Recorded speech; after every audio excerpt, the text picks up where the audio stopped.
You just can't say, my product is good, buy it. It's not gonna work. Now, that works for the small boys, especially if you've got a good price. But at the big boys, they don't care about that. With the small boys, as long as you set your price okay, you look good, it's presentable, and you approach them in their store, whatever, you're pretty much in.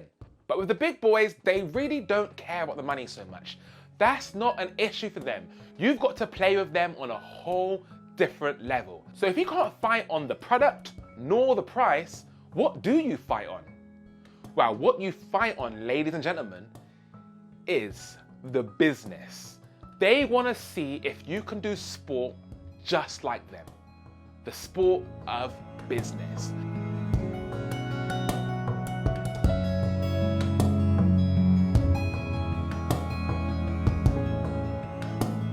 I'm not going to name any names for any companies, but the entrepreneur of this company, the director of this company, is known for being a really hard-head boss.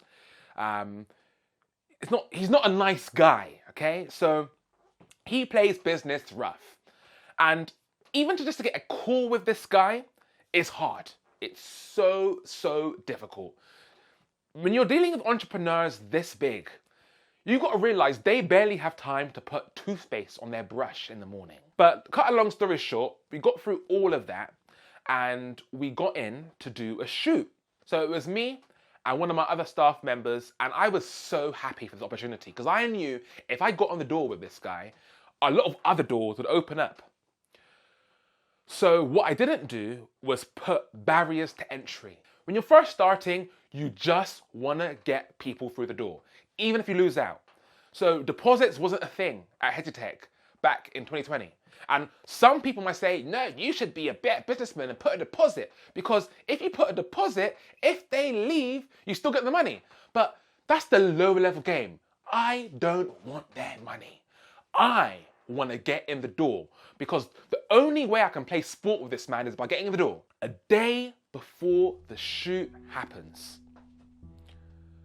this guy texts me saying, hey, actually, something's come up, can't do this shoot anymore. Because it was just a day before, I had to pay my other staff member regardless. At this point, I had two choices. My first choice, and this is the choice that most people would do, is to do this. Rah, rah, rah, rah, rah. You booked it a month ago, and you're cancelling a day before, and you get all crazy, you're shouting at him, you're calling his number down, you're calling his email down, rah, rah, rah, rah. And what's that gonna get you? At most, because in the terms and conditions, there wasn't a deposit to be made. At most, it was gonna give me a small deposit of the job. Maybe £200, £300. Okay, so I leave with £300 and I lose a big client because now he's pissed at me. He don't want to work with me no more because he now knows that I'm annoying and I'm hot-tempered and I lose my breath and rah, rah, rah, rah. But I decided to take the other option, the smarter option. And the smarter option was to ignore the text. Pretend that it didn't come through. Here's where it gets good, guys. Watch this. Keep listening. And still go there to his office, regardless. So the next day, I go to his office regardless with a member of my staff, knowing that this man doesn't want to do the shoot. So what's my plan here? What am I trying to do? I'm trying to get through the door, because the door is what opens up more avenues to make money. The naive amateur entrepreneur just goes in balls racing. I want money, money, money, money, money. No, you think about the long game, delaying gratification. So I turn it to my staff, and some of his staff in his office say to me, Hezron, what are you doing here? I saw the email, he cancelled it. It's crazy. I'm like, listen, I don't even care about that. Just give me a meeting with him. I told his PA, give me a meeting with this guy. I just want 10 minutes of his time. Just 10 minutes. Because I was going to open those doors in those 10 minutes. Hezron is never gonna work. What are you playing at? The shoot's not going ahead today. He's scary. He's a demon. He's like, don't mess with this guy. He will play you, take you for a fool. He's harsh. He's bad. All these bad things they were talking about their boss. Like, he was like narcissistic boss that was scary and wild and rah rah rah rah rah rah rah. I was like, listen guys, it's all gonna be okay. Watch me. I'm gonna play the game. I know the game. And I know exactly what this man's looking out for. So I got this 10-minute meeting with him in his office just about by a hair thread. And I was like, yes. Because once I knew I had that meeting, I knew that I was in. Because I knew exactly what I was going to do. And I kid you not, it was like an episode of Dragon's Den. Because I had 10 minutes, really, to go into his office and convince him. So I go into the office and I sit down on his couch chair.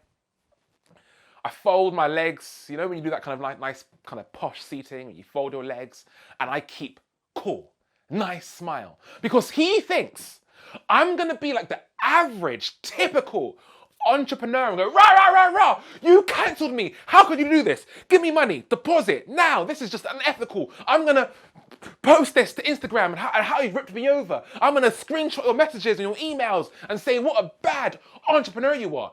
Instead, I did the complete opposite of what he thought I was gonna do. Because remember, I'm an underdog. I'm fresh. My business at that point was going for about 6 months or so. I came in there with a warm, pleasant smile. Hi sir, how are you doing?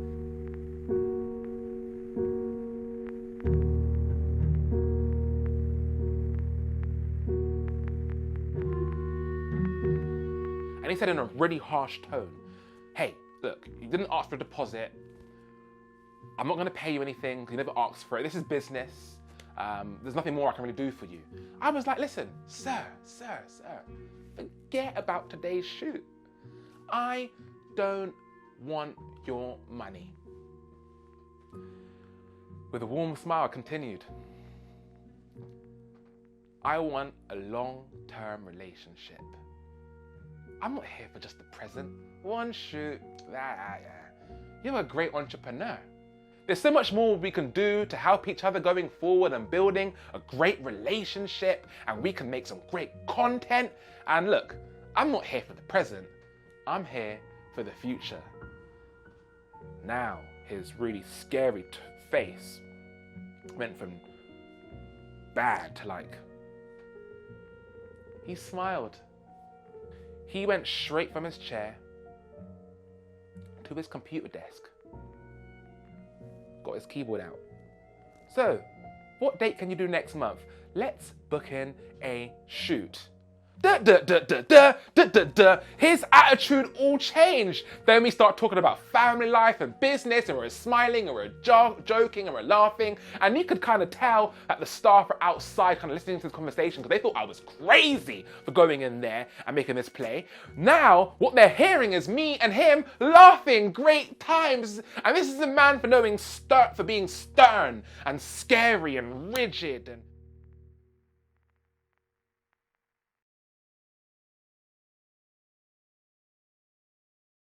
by one going in there and saying to him, I don't care about the present, I want a long-term relationship, he instantly realized I was a great businessman because he could see that I had foresight.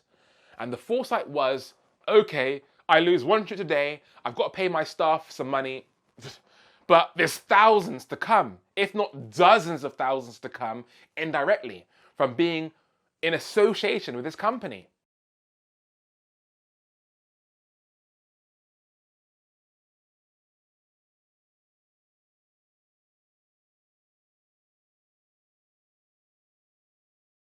By me keeping cool and collected, he saw that I can trust this guy. Because remember, as a new guy on the block, as a new company on the block, they don't know how I am. So he's thinking, can I trust this young boy that just started this company a few months ago to behave in front of my clients? I proved that I could.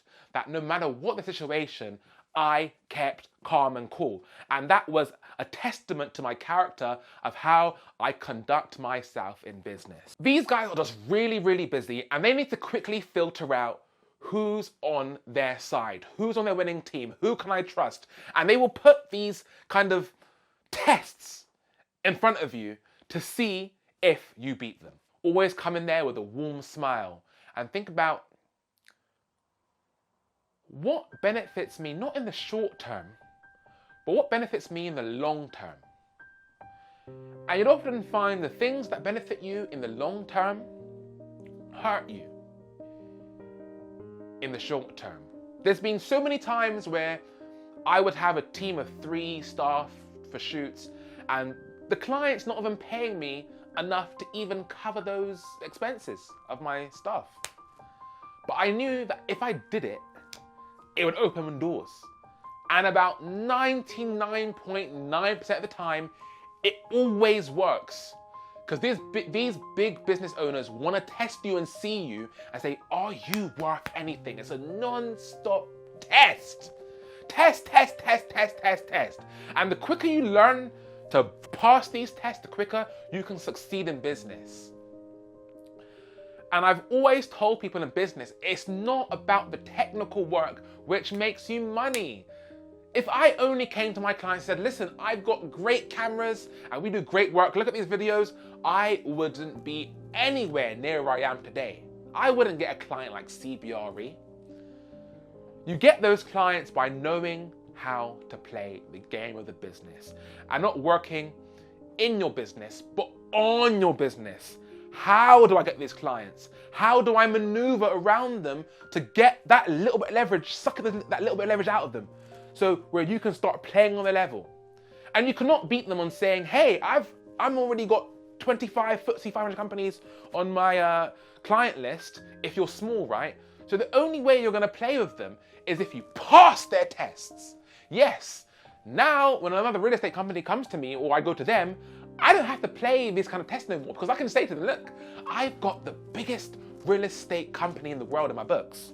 But when you're small and you have no leverage like that, you have to play along with them.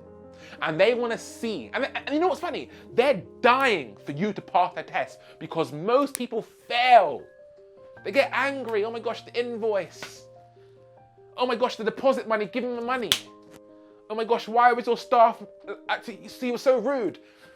Stop playing the game for the short term and start thinking what's actually going to advance my business overall.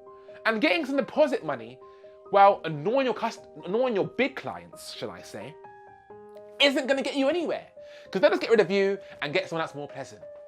They want you to be pleasant, but having a backbone at the same time. So it's a really fine line, but you've really got to think, what's going to help me in the future? Because your job isn't to make money today. Your job is to make money for generations to come. Guys, this is Hezron from Hezron Tech Productions. I'll see you in the next one. Peace out.